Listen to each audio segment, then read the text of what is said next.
السلام عليكم ورحمة الله وبركاته.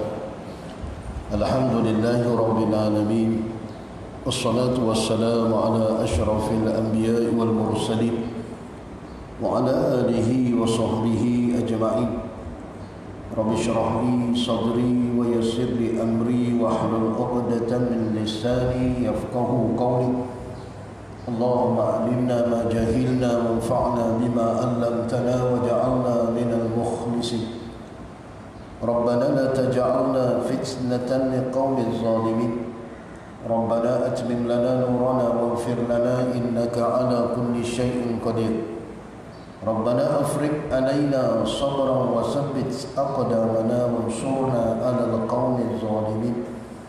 اللهم صل على سيدنا محمد الفاتح لما أغلق والخاتم لما سبق ناصر الحق بالحق والهادي إلى صراطك المستقيم وعلى آله حق قدره ومقداره العظيم. Alhamdulillah, syukur kita kepada Allah Subhanahu wa taala, kerana dengan hidayah dan taufik daripada Allah dapat sama-sama kita berada di dalam satu majlis ilmu. Mudah-mudahan kehadiran kita dengan niat ikhlas kerana Allah akan dibayar ganjarannya di sisi Allah Subhanahu wa taala. Terlebih dahulu saya ucapkan terima kasih kepada Syekh Zaini kerana sudi memberi ruang untuk saya berkongsi sedikit ilmu dengan para hadirin dan juga terima kasih kepada Tuan Haji Amir selaku kita kata tukang jemput tukang jemput dengan kebenaran Syekh Jadi saya ni macam biasalah, datang daripada Bengkalan Hulu Perak. Jadi insyaAllah tajuk pun dah bagi untuk kuliah duha ni. Tajuk dia Merdekakah Kita. Saya pun tak tahu nak ceramah lagu mana. Dia kata Merdekakah Kita, tajuk dia. Jadi pertama sekali kita nak bincang berkenaan dengan merdeka. Jadi bila sebut merdeka ni, kita kena tengok dari segi pengertian merdeka ni. Jadi yang pertama, kita ambil merdeka ni mengikut pengertian ulama dalam bab kitab. Kalau kata kitab, biasa kita belajar merdeka ni makna dia bukan hamba. Kalau bahasa kita, merdeka maknanya bukan hamba orang. Kan bila kita belajar dalam tauhid ke fiqh, syarat mukallaf ataupun syarat orang yang wajib semayang ataupun orang yang kena hukum ni, antara syarat dia sebut merdeka. Jadi tajuk dia merdeka. Merdeka ni makna apa? Merdeka makna dia bukan hamba orang, atau makna merdeka kalau dalam kitab lah. Jadi kalau tajuk kata merdekakah kita, merdeka pasal kita semua bukan hamba. Kita semua ni orang yang bukan jadi milik seseorang. Kita semua ni milik Allah, hamba Allah lah. Tapi dari segi sudut kata hamba orang, tak ada kaedah. Bermakna kita merdeka. Kalau bahasa kita lah, merdeka ni merdeka, bukan hamba orang. Itu makna merdeka. Itu kalau merdeka berdasarkan sebutan ulama, orang yang bukan hamba orang, itu makna merdeka. Jadi kalau kita pandang dari sudut tu, bermakna kita semua ni merdeka. Tapi kalau kita tengok daripada sudut, macam kita kata hari ni bila sebut merdeka, bebas. Bebas buat keputusan sendiri. Kita boleh buat apa sahaja yang kita nak buat. Kita boleh atur sendiri hidup kita. Jawapan dia kita pun tahu. Hari ini kita boleh atur tak kehidupan kita sendiri? Boleh atur. Merdeka. Tak ada siapa nak atur kehidupan kita. Kalau kita nak tengok daripada sudut tu lah, bermakna kita bebas nak buat apa.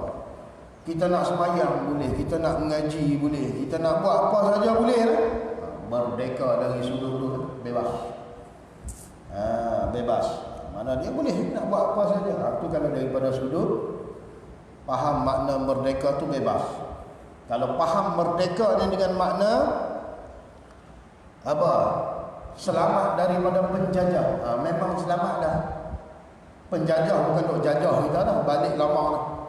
Bermakna kita sudah merdeka. Jadi jawapan bagi tajuk merdekakah kita? Merdeka, tapi dari sudut mana? Nak tengok dari sudut mana? Sudut takrif kita bukan hamba, merdeka. Tengok dari sudut bebas nak buat apa saja, merdeka. Tengok pula dari segi takrif penjajah. Penjajah dah balik lama, merdeka. Itu makna merdeka kalau kita nak faham dari sudut tu lah. Cuma hari ni kita nak jadi manusia yang merdeka hakiki. Merdeka yang mengikut syarak. Merdeka yang dikendaki oleh Allah ni, merdeka yang macam ni. Yang ni kita nak bincang ni. Bukan nak bincang merdeka penjajah apa tu. Kita nak bincang merdeka yang hakiki. Merdeka yang sebenar, merdeka yang dikendaki oleh syarak. Macam mana? Kita nak bincang tu. Ambil takrif tadi ambil lah, ada masalah. Semua kita merdeka, tambah pula lahir pula 31 Ogos lagi merdeka. Lahir pula bulan Ogos pula. Ni kita nak bincang sudut merdeka pada syarak ataupun merdeka yang sebenar. Jadi kalau merdeka yang sebenar ni, jadi kita kena cek tengoklah ada tak benda hal tersebut. Kalau ada, merdeka sebenar kita. Berdasarkan sabdaan Nabi sallallahu alaihi wasallam, Nabi kata al-afiyatu ala asyrati aujuhin. Keselamatan, kesejahteraan itu terletak di atas 10 perkara. Kalau kita ambil merdeka makna selamat, merdeka makna sejahtera, sejahtera itu terletak pada 10 perkara. Ni merdeka hakiki. Ada 10 benda, kalau ada menunjukkan kita merdeka semua. Tapi kalau tak cukup, kita cuma merdeka pada bahasa cakap, tak ada penjajah. Bukan hamba orang, bebas buat apa saja. Gitu. Tapi kalau tengok dari sudut sabdaan Nabi ni merdeka sunnah. Kalau nak tengok, apa dia Nabi kata? Nabi kata khamsatun fid dunya wa khamsatun fil akhirati.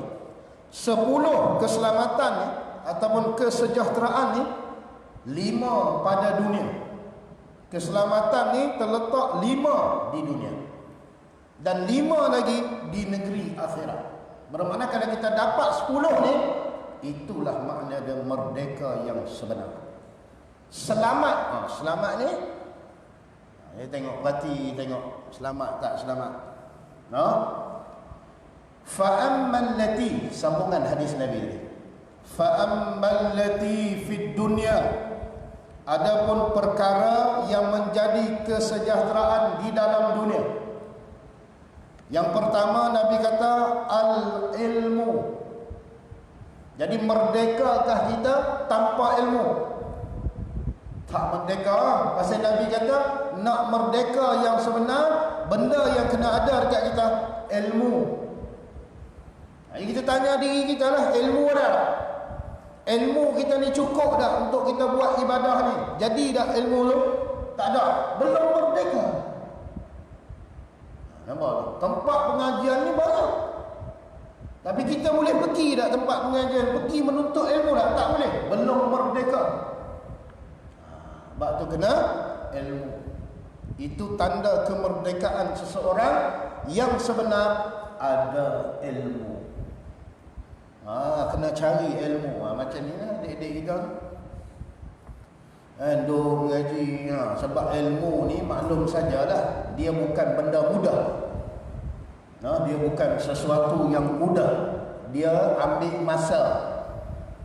Dia bukan mengaji sehari alim terus. Dia kena ambil masa. Kadang-kadang masa yang kita ambil ni lama. Saya cerita saya lah, saya tak lama belajar.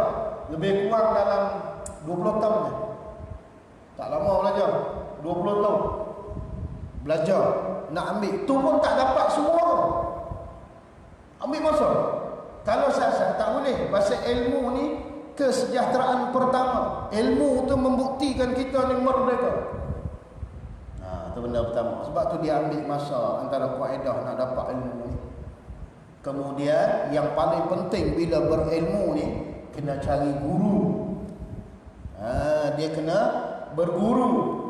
Duk baca sendiri tak lepas hati. Tu kadang-kadang orang duk baca sendiri, terjemah sendiri, sesat lah. Dia kena ada guru yang bimbing dia. Sebab tu bila ada guru, dia kena ada murid. Dia kena ada adab. Dia baru berkat ilmu tu. Yang Nabi kata, kesejahteraan pertama, erti kemerdekaan sebenar bagi seseorang hamba ni, ilmu. Itu benda pertama. Jadi carilah ilmu tu. Sebab ilmu ni kalau kita buka dalam kitab-kitab ni ataupun perbahasan ulama, ilmu dia ada dua kategori. Satu dipanggil ilmu kasbi. Kasbi ni kena usaha. Macam ni, bawa buku, dengar, kena pergi tempat pengajian, menadah. Kalau bahasa panggil menadah, macam perempuan ni lah, menadah kitab. Lepas tu kau duk isyak ustaz tu, tengok dia kata apa, faham dah. Dia kena usaha. Dia panggil ilmu kasbi. Kena usaha. Jadi sebab ilmu kena usaha. Nabi SAW pun berguru. Nak tahu? Dia berguru. Bukan tu ilmu masuk kalau betul. Tu ilmu bukan kasbi. Kasbi ni kena pi. Kena pi dengan guru tu. Tengok Nabi jumpa malaikat Jibril. Malaikat Jibril ajar Nabi. Tu kaedah ilmu kasbi ni. Kemudian yang kedua dia dipanggil ilmu laduni. Yang laduni ni lah Allah Ta'ala bagi automatik, tak perlu belajar, direct terus. Contohlah kita kata ilmu laduni ni macam ilmu yang dimiliki oleh Nabi Musa alaihi salam. Dia tahu budak ni kalau besar esok dia akan menyebabkan ibu bapa dia jadi kufur, tak beriman. Dia kepak tengkok budak. Jadi ilmu tu Nabi Musa tak ada. Dia dah dapat pengetahuan tu direct daripada Allah, bagi tahu budak ni bila dia besar esok orang tua dia akan jadi tak beriman sebab dia. Jadi dia buat macam mana? Dia kepak tengkok budak tu mati. Bermakna ilmu tu Allah Ta'ala campak dekat dia je tahu. Nabi Musa tak tahu. Tu dia panggil laduni. Cuma kalau kita ada ilmu, merdeka. Atau kena usaha lah, cari guru, belajar, menadah ke apa ke. Tu dia panggil ilmu. Ilmu apa? Kasbi lah. Ilmu yang kena usaha ni. Ni erti kemerdekaan sebenar. Seseorang ada tak ilmu. Tu yang pertama. Tu Nabi kata.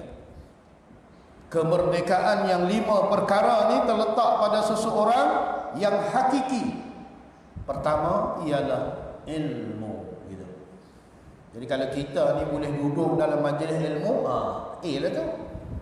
Itulah erti kemerdekaan yang pertama yang ada kat kita. Ilmu.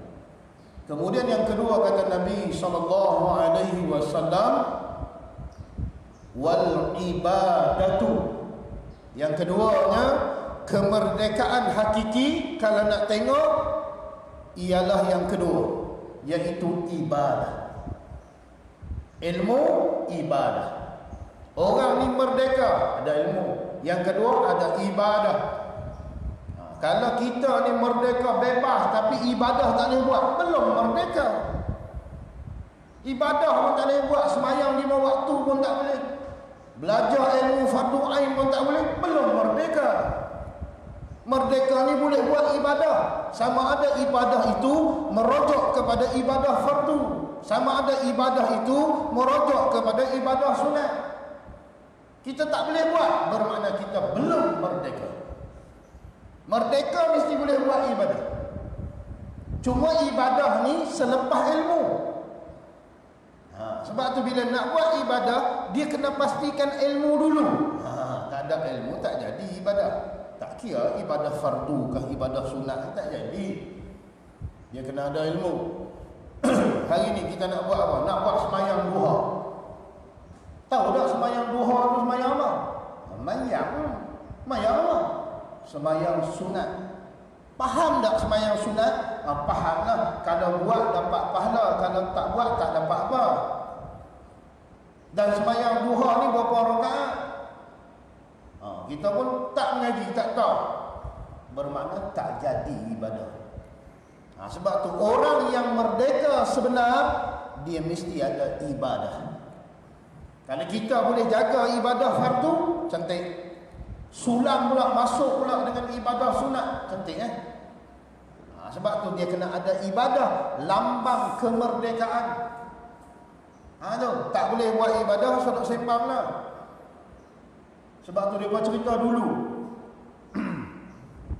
Ada satu negara ni, mana nak sebutlah negara apa, tapi negara ni bukan dalam Malaysia lah, luar lah. Zaman pemerintahan seorang pemimpin ni, dia buat keluar arahan setiap rakyat dia tak boleh buat ibadah secara menonjol. Mesti hang nak buat ibadah kena sorok, kena menyorok, jangan duk tunjuk kat orang. Tak kira hang ni agama apa. Maknanya bila hang nak sembahyang, hang kena pergi cari tempat-tempat yang orang tak nampak. Boleh. Kalau hang dibuat menonjol orang nampak, kena tangkap. Bermakna tak merdeka. Ibadah boleh buat, tapi nak kena menyorok, tak boleh nak syiar, tak boleh nak tunjuk ke orang. Ibadah boleh buat kan? Tapi ada kengkangan dari segi tak boleh bebas sangat nak buat. Berlaku bila dah jadi macam tu, lama-lama orang pun jadi malas nak buat ibadah. Pasal susah sangat. Bila nak sembahyang, kena pergi cari tempat yang orang tak nampak. Teruk juga. Kalau cari tempat orang nampak, bahaya pula. Jadi lama-lama jadi tak payah sembahyang, tak payah buatlah ibadah-ibadah, tinggal macam tu je. Bila tinggal macam tu, duk lau kata negara kami merdeka, bohong. Pasal orang tak boleh buat ibadah. Itu diri kita, tanya diri kita. Aku ni boleh tak buat ibadah fardu? Boleh tak buat ibadah sunat? Boleh, merdeka. Tapi kalau aku ni ibadah pun tak boleh nak buat, belum merdeka. Bermakna boleh tak jaga ibadah? Boleh. Merdeka dari sudut boleh buat ibadah. Cuma kena fahamlah cerita tadi tu. Setiap ibadah yang kita buat ni, kalau bukan berlandaskan ilmu, ibadah itu tidak diterima. Hebat macam mana ibadah kita, tak kena aturan syarak, Allah Ta'ala tak terima. Orang sembahyang duha 2 rakaat je, tapi dia buat ni berdasarkan ilmu yang dia belajar, sembahyang dia 2 rakaat tadi diterima. Kita sembahyang duha bukan 2, 1000 rakaat, mengatasi hak 2 rakaat tadi, tapi kita buat 1000 ni tanpa ilmu. Bermakna ibadah kita yang 1000 ni tidak diterima. Walaupun kita rasa hebat dah ni, ibadah kita 1000 rakaat, sampai jangan kata hitam bengkak tu dahi tu naik bengkak tu dengan lutut bengkak semua. Pasal apa bengkak ni? Sembahyang Allah Ta'ala tak terima. Sebab tu bila kata merdeka, kena tengok dari sudut ilmu seseorang. Merdeka seseorang, tengok ada ilmu tak? Merdeka seseorang ni ada ibadah. Tu kalau kita tengok orang. Kalau suruh diri kita, ada ilmu tak aku? Tak cukup lagi, belum merdeka. Ibadah aku buat ni ada fail tak? Ada fail lagi, belum merdeka. Kena carilah, kena usaha. Sebab tu kalau ada peluang, masa Allah Ta'ala bagi, boleh dicari ilmu untuk ibadah, cari. Pasal masa kita pun bukan dekat dah ni, masa kita dah suntuk. Tengok hari ni macam-macam berlaku. Allah Ta'ala tunjuk dekat kita, dunia yang kita duduk ni masa dia semakin hampir. Jangan duk buat galik, tak apalah, aku masih muda. Enjoy. Jangan. Ni masa dia nak sampai. Satu persatu Allah Ta'ala tunjuk tentang dunia ni menuju ke tarikh nak tamat.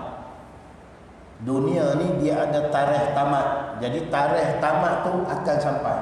Sebab tu macam-macam berlaku. Jadi kalau kita tak ada dua perkara yang Nabi sebut tadi, ilmu, ibadah, agak-agak selamat dah hidup di dunia. Sebab tu tengok orang berjaya kan, pegang jawatan tinggi dalam dunia ni, pegang no, pegawai ni. Kenapa dia boleh sampai tahap ni? Sebab ilmu dunia dia hebat. Ilmu dunia dia hebat, dia boleh hebat. Ni tak ada ilmu untuk tahap tu tu kena beringat tu.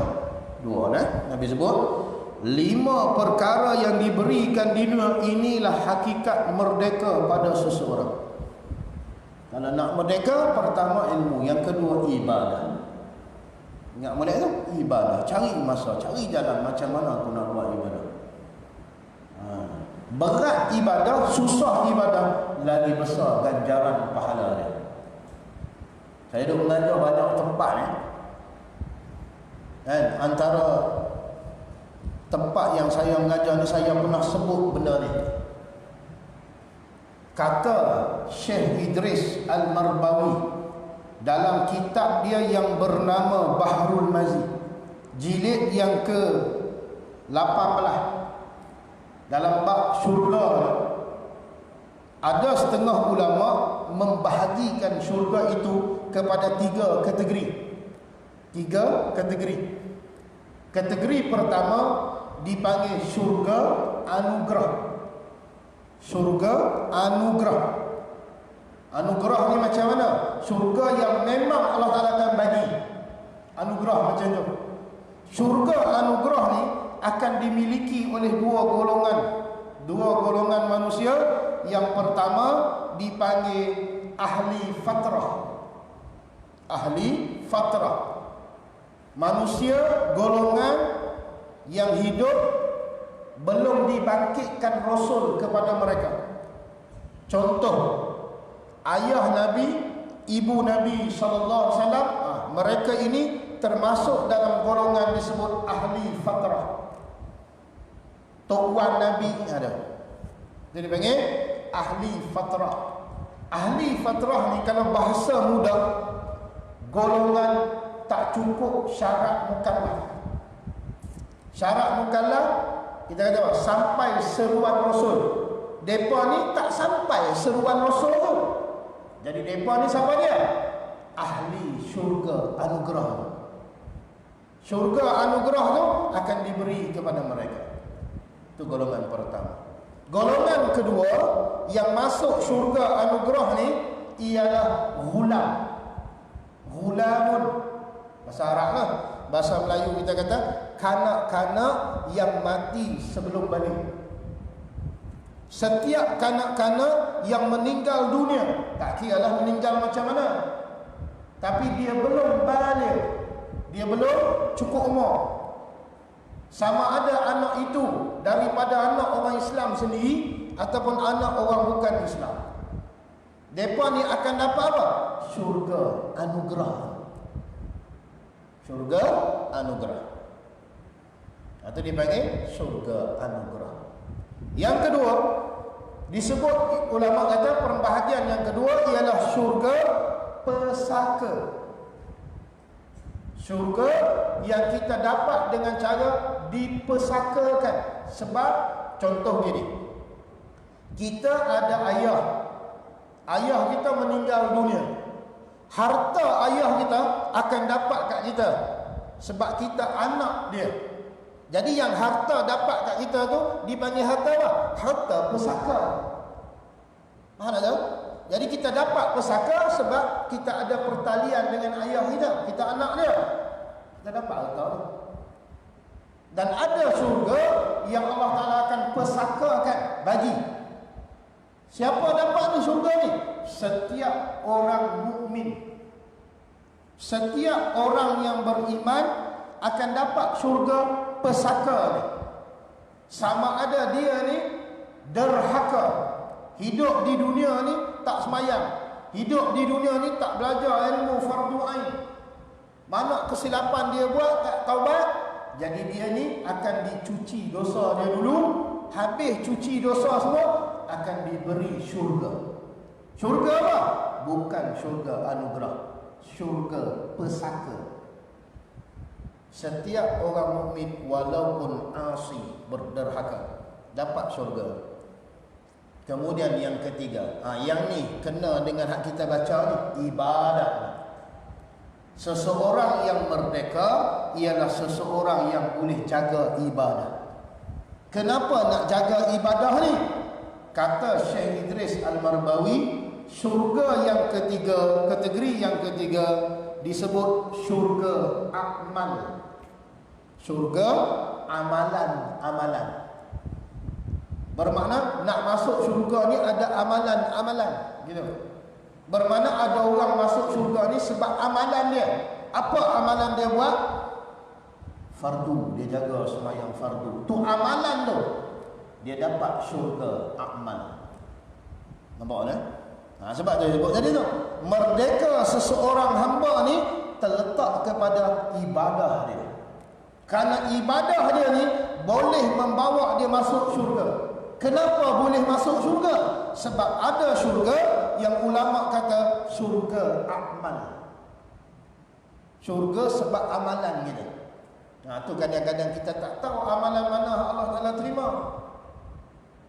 Kadang-kadang dengan sebab amalan susun kerusi, kita bukan tahu. Kadang-kadang dengan amalan kita susun kasut selipar tu. Kadang-kadang amalan kita tuang air kat orang. Orang nak basuh tangan, kita boleh tuang lah apa? Sanitizer tak sanitizer. Ataupun kita cuci pinggan, ataupun kita kemas apa pun kita tak tahu.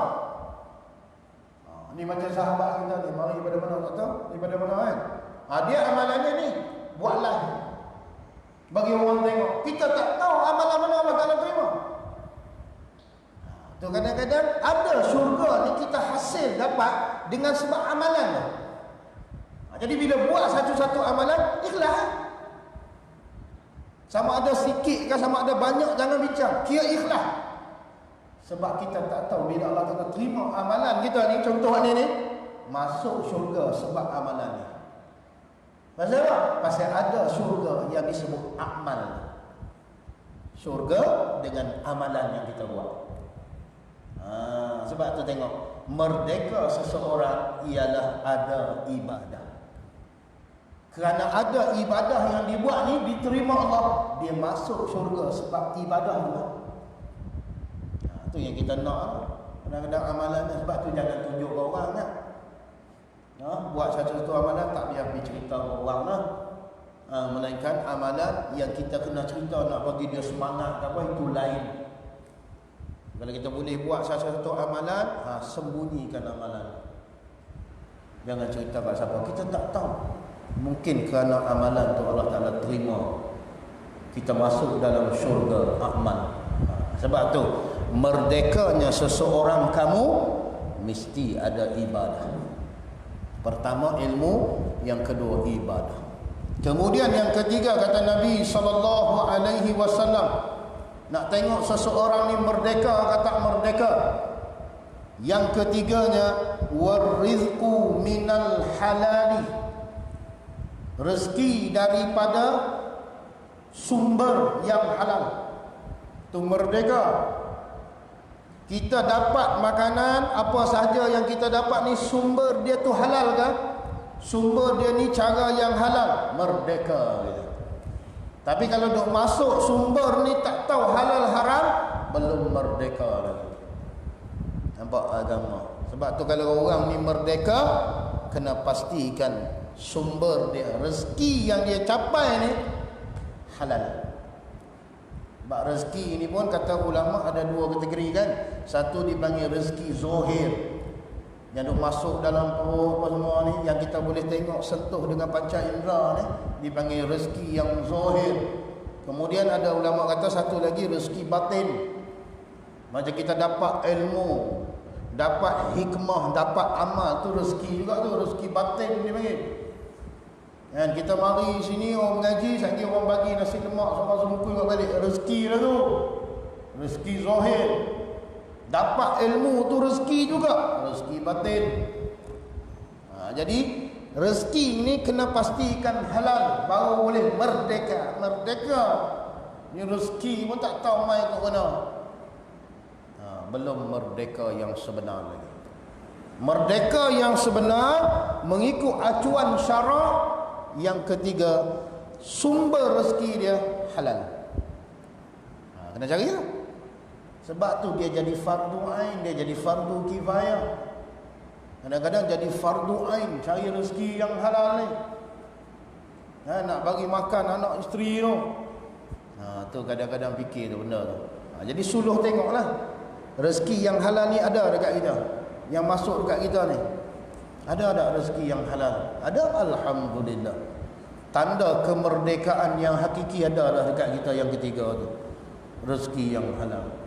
Sebab tu bila nak rezeki yang halal, syarak dah buat dah garisan panduan dia. Salah satu dia buat bisnes. Menega. Itu antara sumber rezeki yang halal. Menega pula jangan menipu. Buka kedai makan, silakan buka lah kedai makan. Nak buka menega apa, nak jual apa? Jual laksa. Jual lah.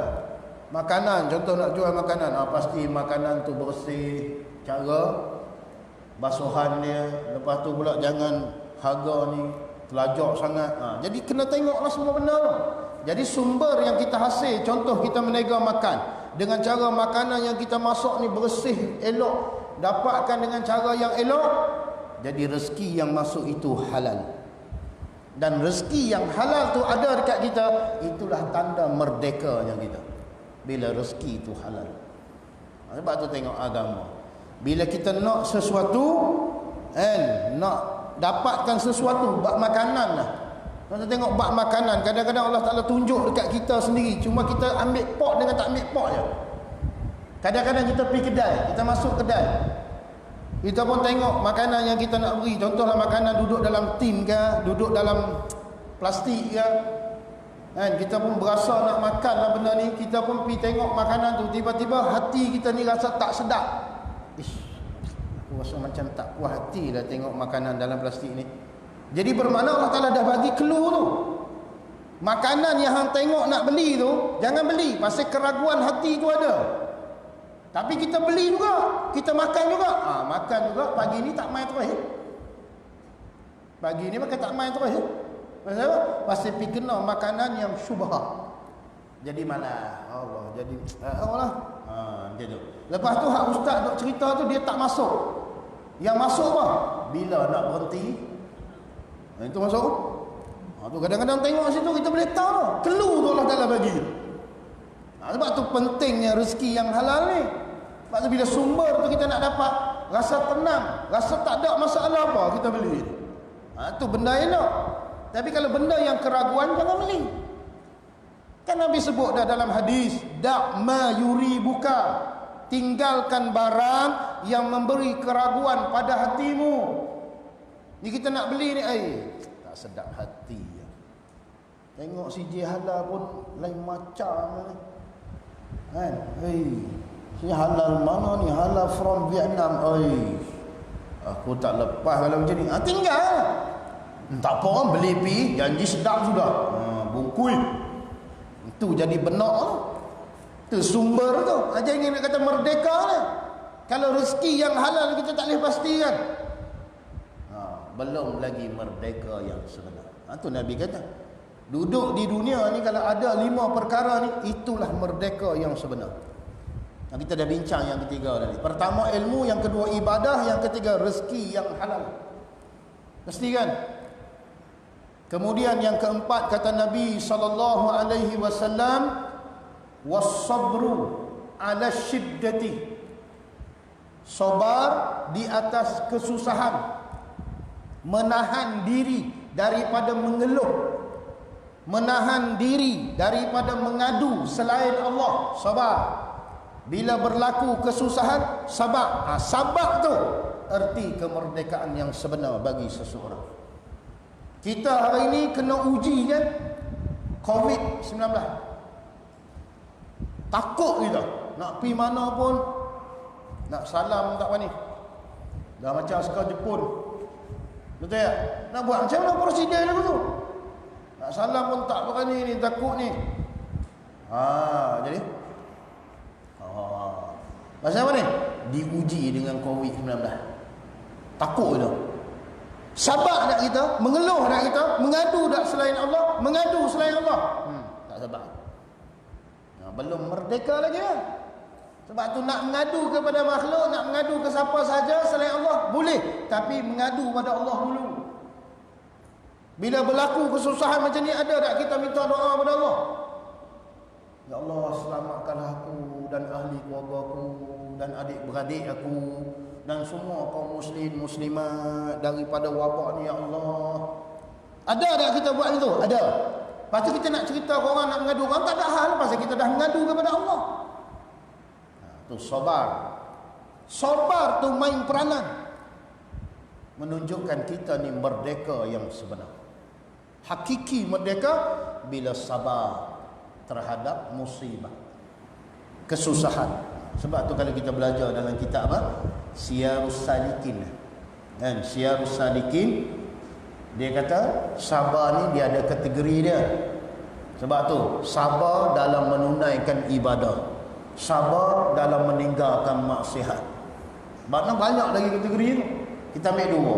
Sabar nak buat ibadah, dengan sabar nak tinggal maksiat. Sabar nak tinggal maksiat ni lebih susah daripada sabar nak buat ibadah. Ni nak mengaji, nak main kuliah ni, nak duduk dalam kuliah ni, nak tunggu sejam ke 45 minit ni, boleh sabar ni, boleh sabar. Buat ibadah sabar tu kena ada. Tapi kebanyakan orang boleh sabar kalau nak buat ibadah. Tapi yang jadi masalah dia, sabar nak tinggal maksiat susah. Pasal dia dah jadi syok dah. Macam kita lah ni, duk buat TikTok mana ni? Bukan TikTok bunyi jam tu. TikTok benda aku tak tahulah daripada sebut TikTok ni. Duk gila main TikTok ni, nak tinggal susah. Kita tak biasa main, tak apalah, boleh tinggal.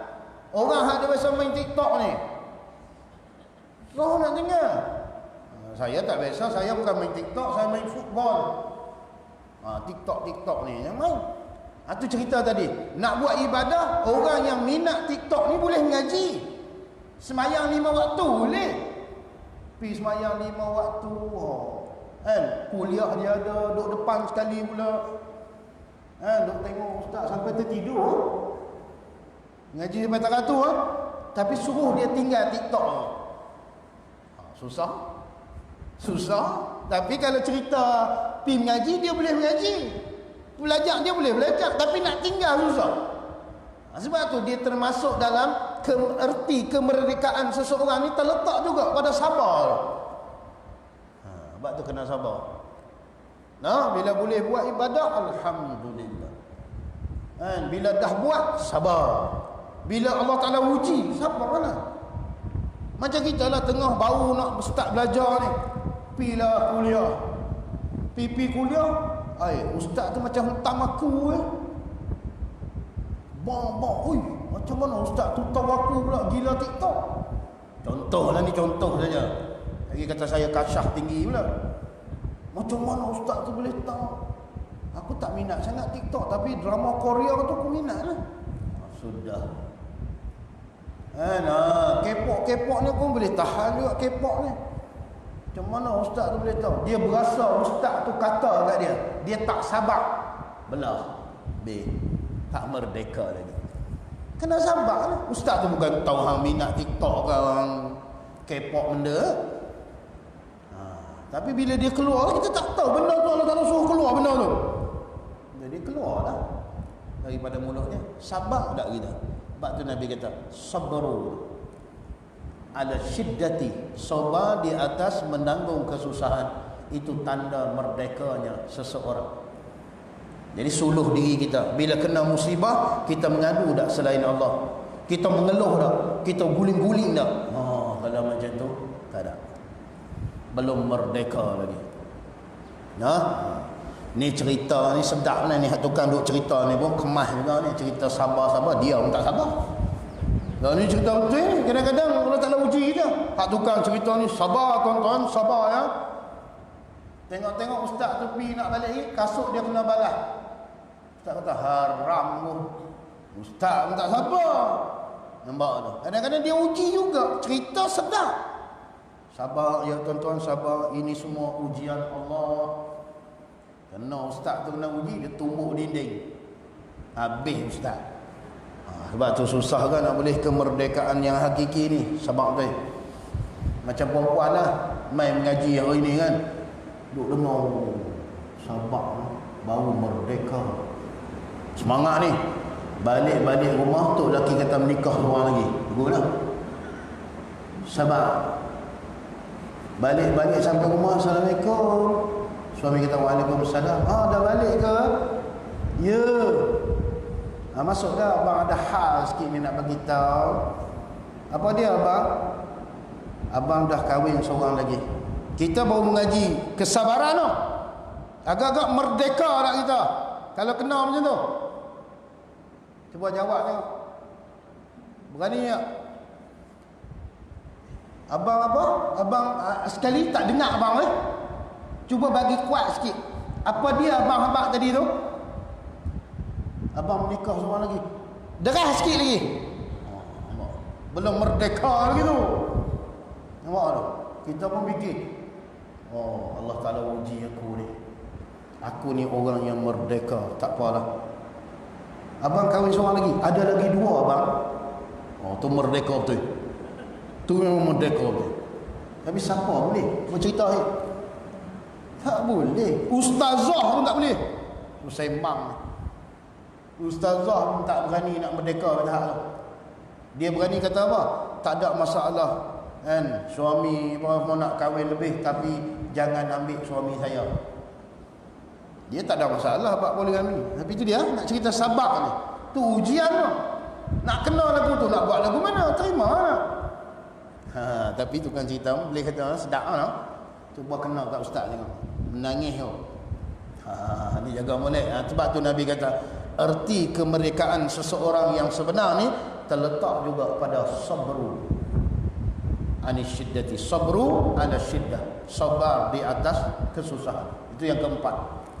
Kemudian yang kelima kata Nabi sallallahu alaihi wasallam, wasyukru ala ni'mati.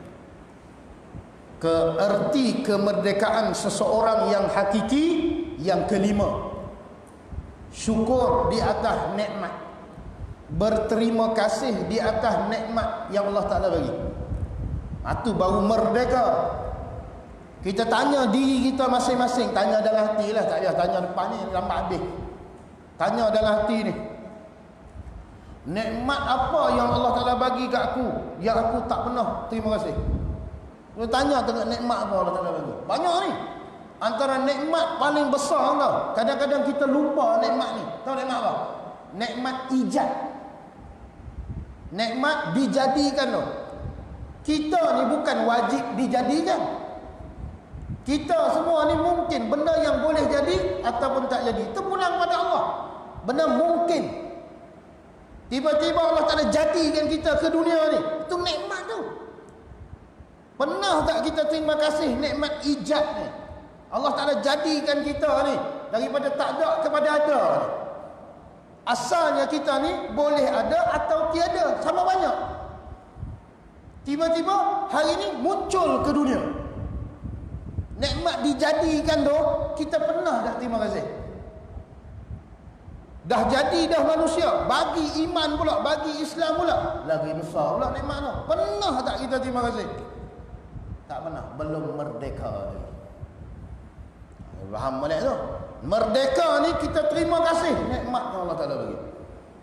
Ni hari ni jam berapa? 10.30. Dia letak kita di kursi warna merah. Belah ni kursi warna hitam. Duduk dalam majlis ilmu, terima kasih lah nikmat tu. Letak dalam majlis ilmu ni, mari tak perasaan terima kasih tu. Allah, ya Allah, terima kasih lah ya Allah, letak aku di Madinatul Ilmi. Letak aku di masjid ni dapat dengar kuliah, terima kasih ya Allah. Keluar tak benar tu? Kalau keluar bermakna merdeka. Tapi kalau tak mari dalam hati kita terima kasih nikmat ni, belum merdeka. Belum merdeka kita. Sebab tu kena terima kasih. Itu agama aja. Bila dapat nikmat, sekurang-kurangnya keluarlah dekat mulut alhamdulillah. Dan minum alhamdulillah. Ni kenyang nak mampu. Habis tu. Orang alhamdulillah. Tak keluar langsung. Sakit perut. Tu dia. Nampak? Di situ pun kita fail. Merdeka, mesti terima kasih di atas nikmat yang Allah Ta'ala bagi. Cara dia macam tadi lah. Keluar daripada mulut kita, alhamdulillah. Dapat nikmat besar lagi, sujud syukur. Kan? Takbir sujud. Satu kali sujud, niat sujud syukur. Bangkit, beri salam. Tu tanda. Pernah tak kita buat semua tu? Tak pernah. Belum merdeka. Ni 5 perkara ni. Kalau kata merdekakah hang? Merdekakah kita? Cek tengok 5 perkara tu ada. Ada tak 5 ni? Ilmu ada, ibadah ada. Cek tengok. Sebut tadi. Rezeki kita halal. Sabar tak kita di atas musibah, ujian? Terima kasih tak kita dengan nikmat Allah? 5 ni ada tak dekat kita? Ada. Ada merdeka di dunia. Tu merdeka. Tajuk dia, merdekakah kita? Situ tengok, cek, tengok. Kalau ada 5 yang kita sebut tadi, bermakna kita ni merdeka di dunia. Kemudian sikit lagi. Habis 5 lagi. Wa ammal lati fil akhirati, adapun 5 perkara yang melambangkan kemerdekaan yang hakiki di akhirat, ada 5. Di dunia ni dapat dah 5 tu, pastikan 5 lagi ni dapat di akhirat. Apa dia? Fa innahu, kata Nabi sallallahu alaihi wasallam, ya'tihil malakul mauti birrahmati wal lutfi. Okey? Perkara yang kelima, yang kalau dia dapat benda ni bermakna dia merdeka di akhirat. Tadi di dunia. Pertama kata Nabi, datang akannya oleh malakul maut, malaikat yang mencabut nyawa, Israel. Nama glamour dia malakul maut, malaikat maut. Kalau bahasa kita, siapa dia ni? Malaikat maut. Datang akan kita oleh malaikat maut, tapi datang tadi dengan kasih sayang dan lembut. Dia mari ambil nyawa kita dengan lemah lembut, dengan kasih sayang. Itu menunjukkan di akhirat kita merdeka. Dia mari kat kita, macam kisah-kisah yang biasa kita duk dengar. Setiap malakul maut ni apabila datang kepada Rasul ataupun Nabi, dia akan tanya dulu, ni dah sampai masa dah ni, nak balik ke tak mau balik? Nabi kata nak balik. Dia ambil mari dalam keadaan budi bahasa ya. Tanya dulu, nak balik dah menghadap Allah ataupun tak mau balik lagi? Nabi kata nak balik dah. Okey, ready? Ambil.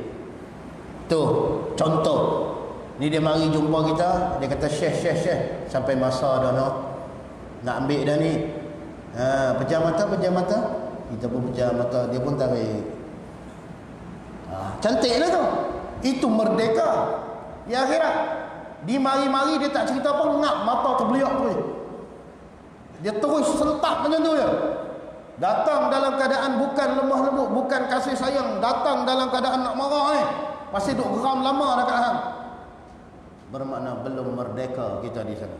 Nabi kata nak merdeka di sana, pastikan kedatangan malaikat maut ni ataupun malakul maut datang dalam keadaan kasih sayang.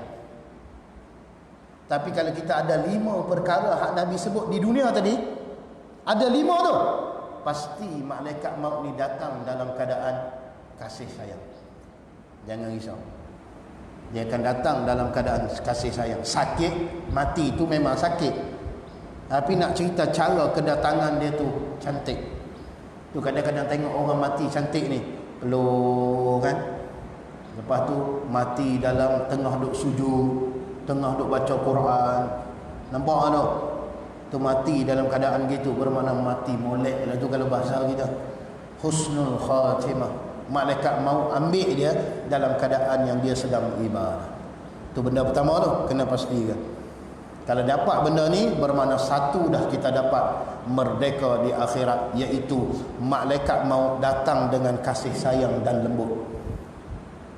Itu yang pertama. Kemudian kata Nabi SAW, yang kedua, la yurawwi'uhu munkarun wa nakirun fil qabri. Apa dia? Yang keenam, dia kata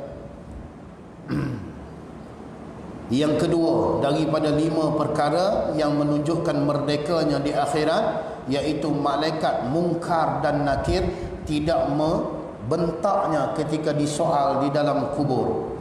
Maksud dia, malaikat mungkar dan nakir ni tak jerkah dia masa tanya. Mana tak jerkah dia, tak tengking dia ketika dia berada di dalam kubur untuk jawab soalan mungkar dan nakir. Ingat, kita semua ni akan berjumpa dengan soalan yang akan dikemukakan oleh malaikat mungkar dan nakir.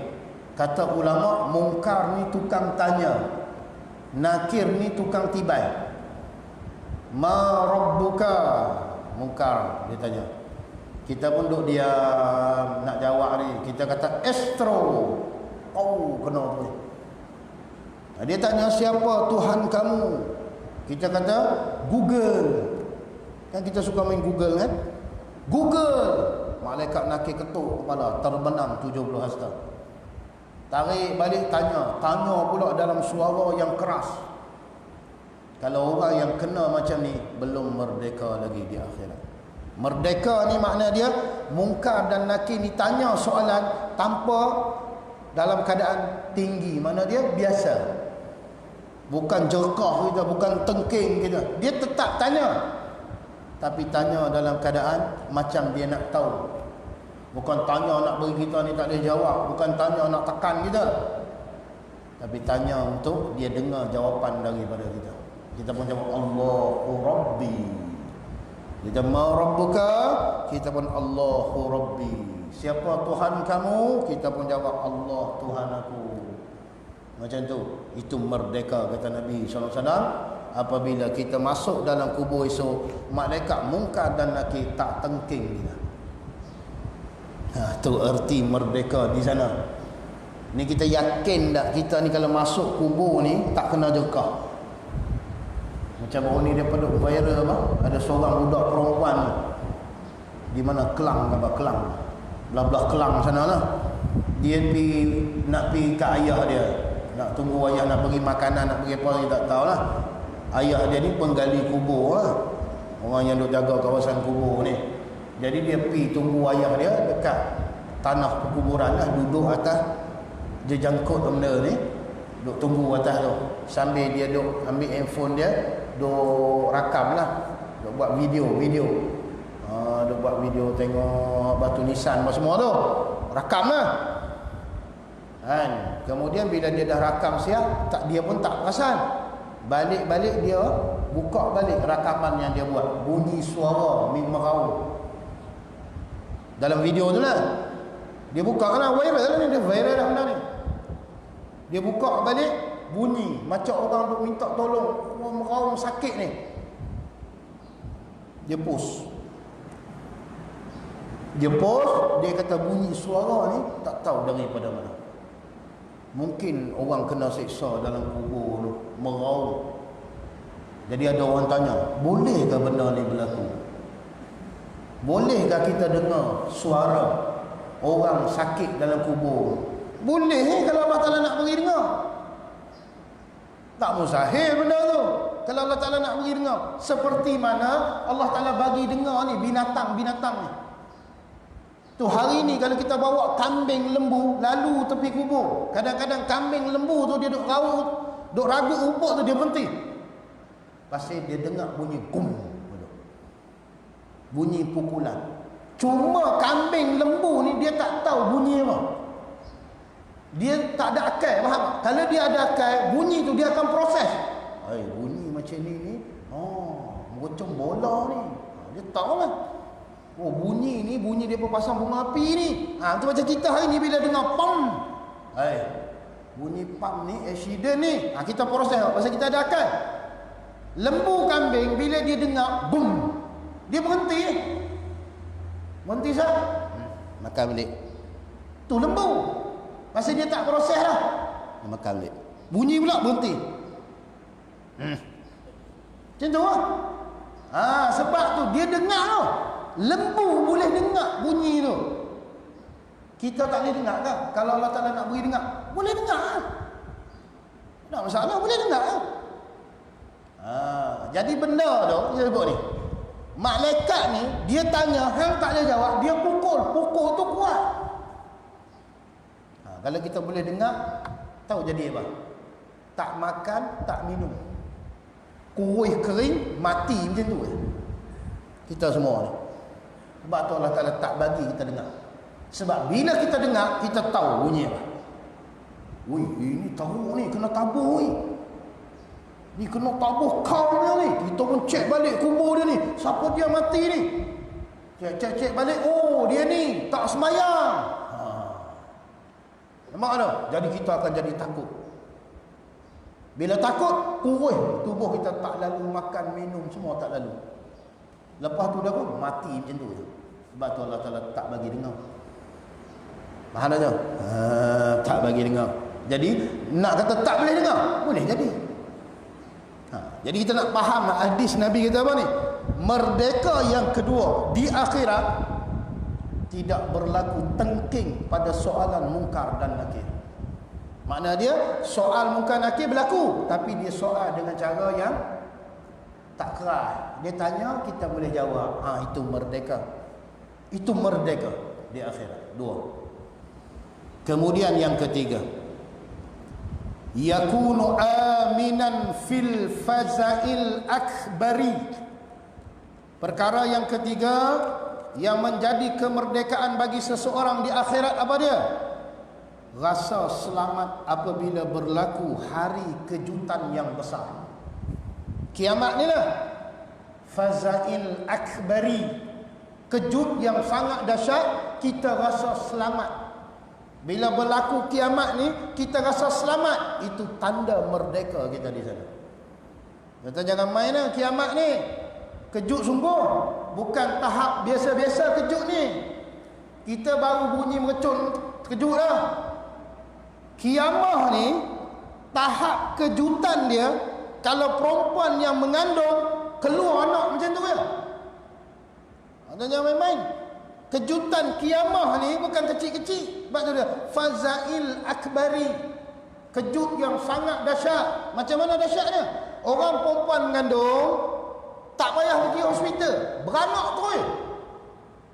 Dan beranak tadi tak sedap anak tu keluar. Dia kata tu kalau tak jadi. Sebab tu tanda kemerdekaan atau merdeka yang hakiki di negeri akhirat ni apa dia? Rasa selamat bila tiba hari itu. Kiamat ni boom, dahsyat berlaku ni, kita rasa selamat, itu tanda merdeka kita. Tu kena minta, ya Allah bagilah aku kesejahteraan apabila berlaku hari kiamat. Rasa selamat.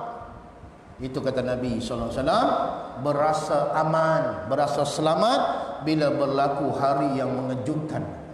Itu tanda yang ketiga. Kemudian yang keempat, saya nak berhenti ni, tuan-tuan jangan risau. Tanda yang keempat, Nabi kata apa? Tumha sayyi'atuhu wa tuqbalu hasanatuhu. Tanda yang keempat merdekanya seseorang di negeri akhirat apa dia? Dihapuskan semua kejahatannya, kesalahan yang kita buat di dunia ni Allah Ta'ala padam semua. Kemudian diterima semua kebaikan yang kita buat di dunia. Itu merdeka yang sebenar. Kita ni tak boleh lari dah daripada buat salah sebab kita bukan Nabi. Tapi kesalahan yang kita buat di dunia ni Allah Ta'ala padam semua, hilangkan semua daripada buku.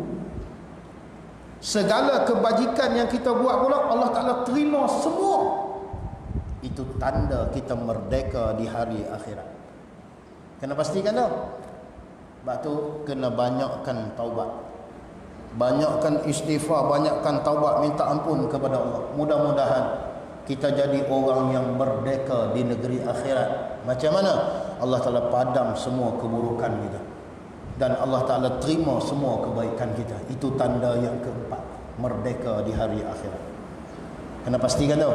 Dan yang terakhir kata Nabi SAW, yamurru 'alas sirati kal barqil lamihi fayadkhulul jannata fis salamati.